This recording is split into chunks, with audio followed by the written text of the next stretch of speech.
नमस्कार दोस्तों, current affairs के कुछ क्वेश्चन मैं आपके सामने लेकर आया हूं जो कि बहुत ही इंपॉर्टेंट है। जिसमें नंबर एक क्वेश्चन है आपके सामने, हाल ही में किस राज्य सरकार ने संजीवन नाम से एक मोबाइल ऐप लॉन्च किया है? Option A Punjab, option B Jharkhand, option C Karnataka, option D Bihar.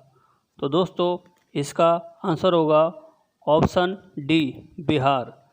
Bihar इसका आंसर है। तो इसके बारे में कुछ जानकारी जान लेते हैं।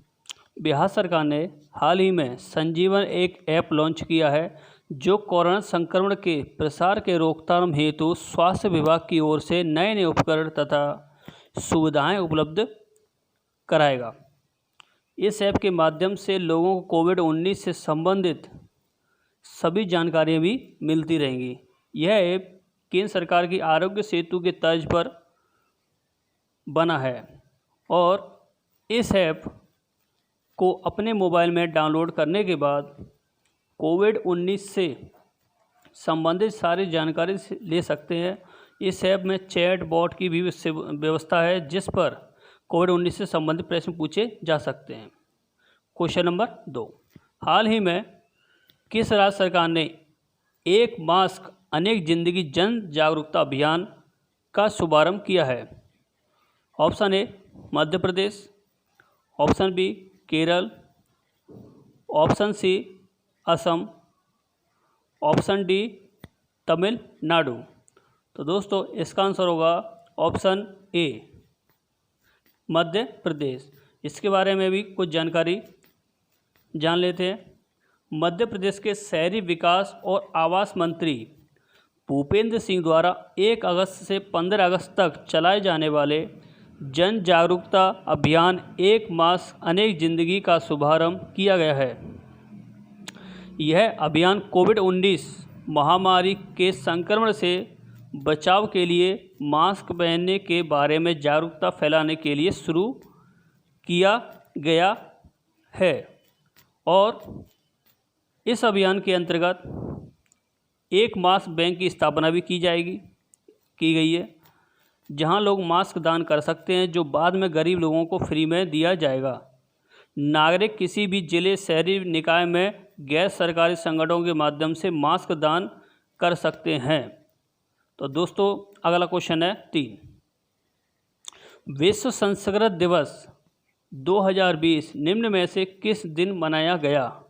ऑप्शन ए 15 जुलाई, ऑप्शन बी 3 अगस्त, ऑप्शन सी 6 जून, ऑप्शन डी 2 अगस्त।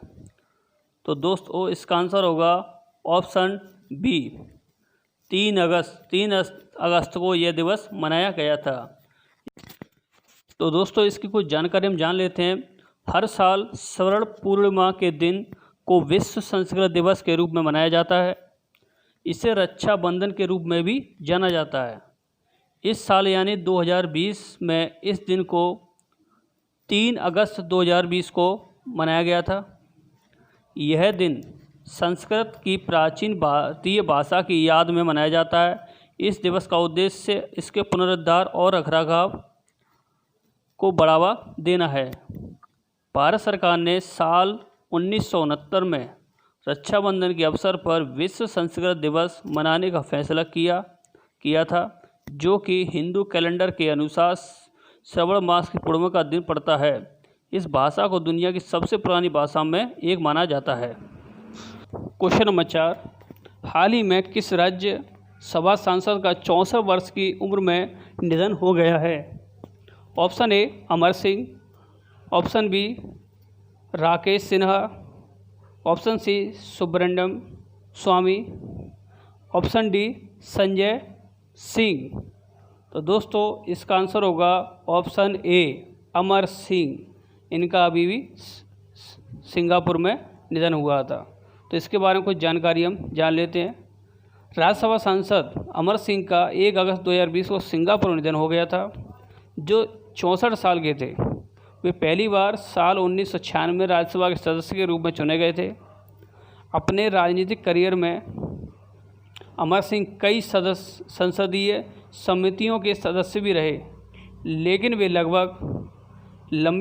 अपने लंबे राजनीतिक करियर में कांग्रेस और बीजेपी और समाजवादी पार्टी के करीब रहे।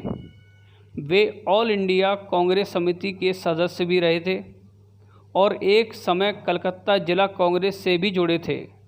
अमर सिंह वर्तमान में उत्तर प्रदेश से राज्यसभा के सांसद भी थे। तो दोस्तों क्वेश्चन नंबर 5, राजस्थान सरकार ने हाल ही में अति पिछड़ा वर्ग को राजस्थान न्यायिक सेवा में कितने प्रतिशत आरक्षण देने की मंजूरी दे दी है? Option A 7%, option B 10%, option C 5%, option D 2%। तो दोस्तों इसका आंसर होगा ऑप्शन सी 5%। इसके बारे में कुछ जानकारी हम जानेंगे। राजस्थान सरकार ने गुर्जर समाज सहित अति पिछड़ा वर्ग में शामिल 5 जातियों के युवाओं को राजस्थान न्यायिक सेवा में 1% के स्थान पर 5% आरक्षण देने का निर्णय लिया है। इसके लिए राज्य मंत्रिमंडल ने राजस्थान न्यायिक सेवा नियम 2010 में संशोधन को मंजूरी दी है। इसके बाद उत्तर प्रदेश में गुर्जर समेत बंजारा, गडरिया आदि कई अति पिछड़ा वर्ग के अभ्यर्थी इसका लाभ उठा सकेंगे। राज्य न्यायिक सेवा में महिलाओं को 50% आरक्षण मिल रहा है। इस तरह प्रदेश में अब न्यायिक सेवा में कुल 55% आरक्षण हो गया है। बहुत बड़ी बात है। क्वेश्चन नंबर 6, किस राज्य सरकार ने हाल ही में अपने अधिकारियों को 20 अगस्त 2020 से इंदिरा रसोई योजना शुरू करने का निर्देश दिया है? Option A Punjab, option B Rajasthan, option C Jharkhand, option D Himachal Pradesh. तो दोस्तों इसका आंसर होगा ऑप्शन बी राजस्थान। इसके बारे में भी हम जानकारी जानेंगे।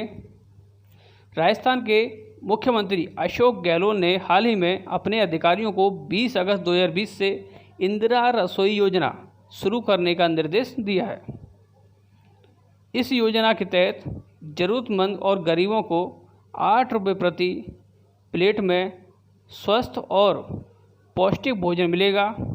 योजना पर राजस्थान सरकार प्रति वर्ष 100 करोड़ रुपए खर्च करेगी और राजस्थान सरकार के अनुसार इस योजना के माध्यम से प्रति वर्ष 4 करोड़ 87 लाख लोगों को भोजन उपलब्ध कराया जाएगा।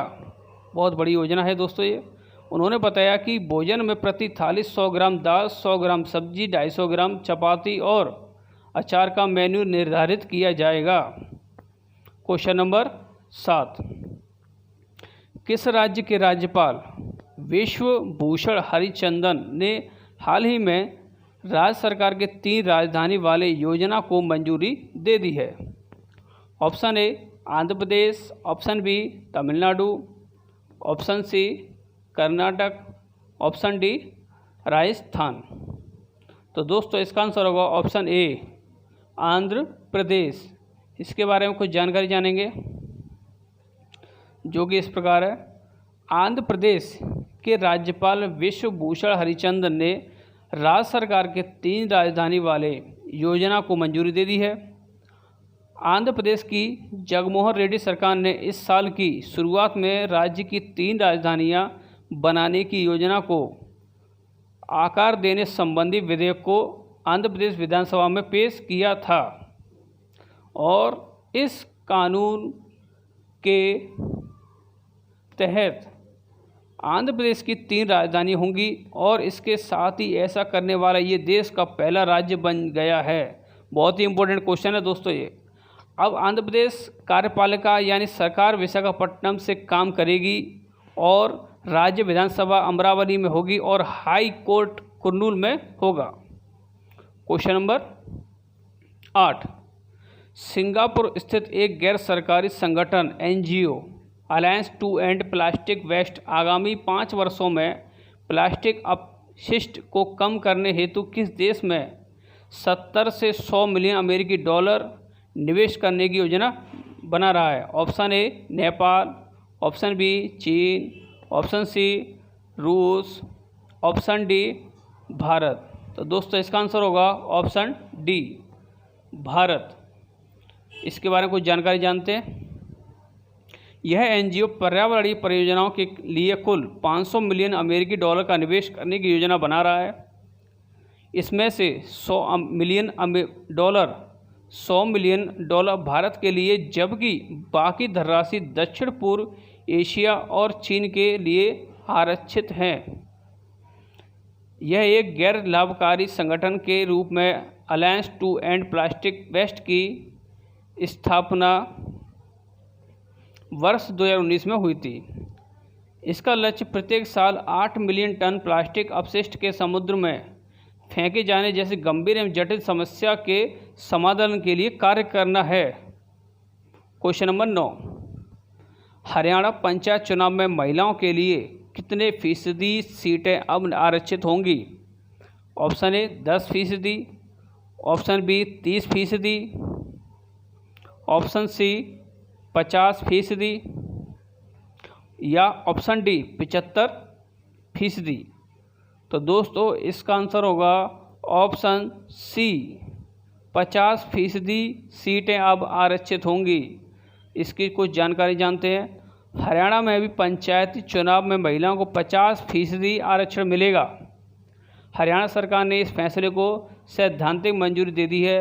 हरियाणा के मुख्यमंत्री दुष्यंत चौटाला ने कहा कि पंचायती राज संस्थाओं में महिलाओं को 50% यानी 50% आरक्षण मिलने से ग्रामीण विकास तेजी से हो सकेगा और महिला सशक्तिकरण भी बढ़ेगा।